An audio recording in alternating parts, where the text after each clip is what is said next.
Hello everyone, welcome to the Developers and Coders Club of NIT Agartala. Today we are going to solve the problem of the code forces round 859 of division 4 G1 subsequence addition of easy version. In this question, we have given an array with index 1 in itself. So here we have given an array with index 1.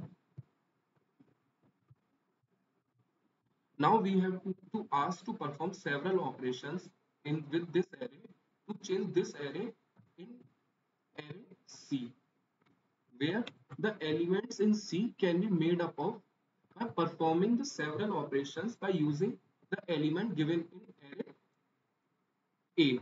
Like the number of operations can be 0 itself.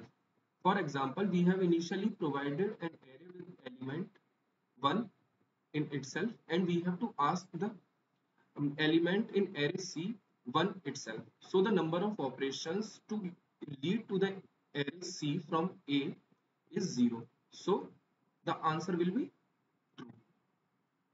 So further we have asked a subsequence B is a subsequence of A itself if B can be obtained from A by the deletion of several operations like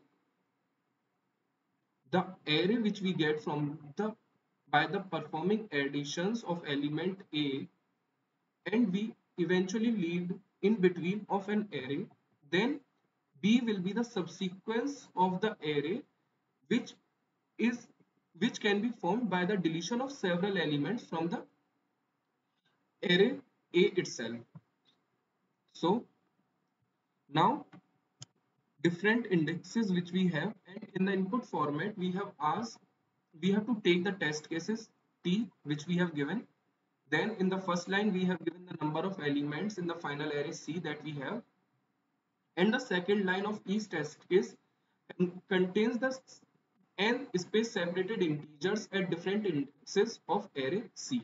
So for example, we have given an array at first with element A, and in the C array we have to verify whether it can be formed with A or not. So let it will be a first size 1, then 1. So yes, by performing 0 operations we can obtain C array. So the answer will be yes. Now if we have given an array C with value 2, then at any number of operations we cannot obtain anyhow an array C. So the answer will be no.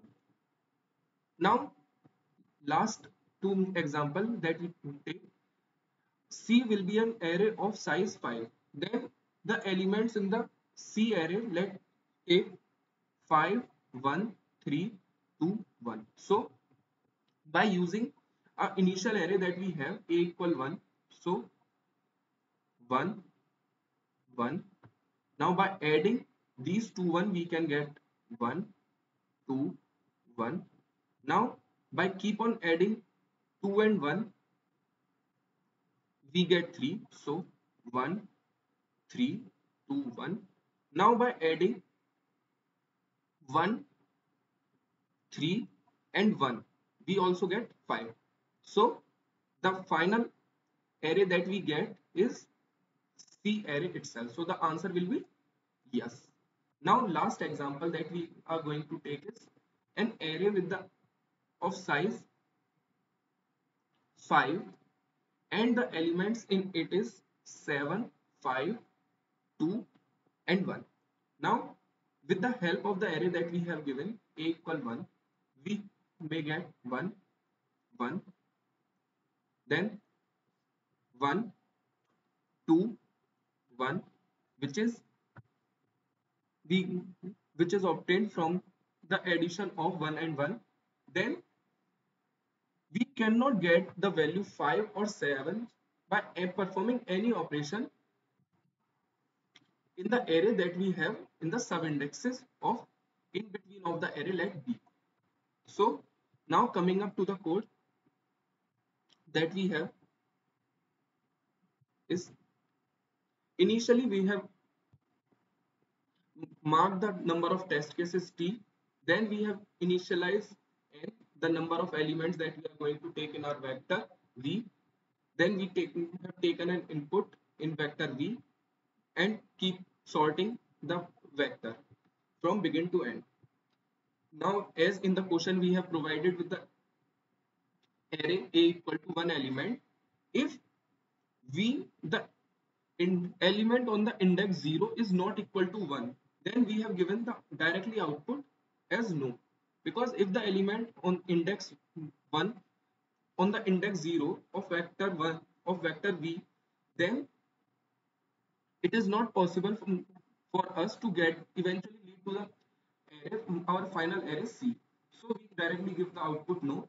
Then we can iterate our array from with the using of for loop, and we mark the condition if v of I is less than equal to 1. Yeah, means on any index of vector v, if the element on any index vector is less than equal to 1, then we keep on implementing the condition to add on 1 in the on the with the elements in itself of the vector v and keep on continuing it. Elsewhere, we can directly give the output as no. By by iterating the entire vector with the help of for loop, we can given our answer as yes. So by running this code, we can get our answer as we have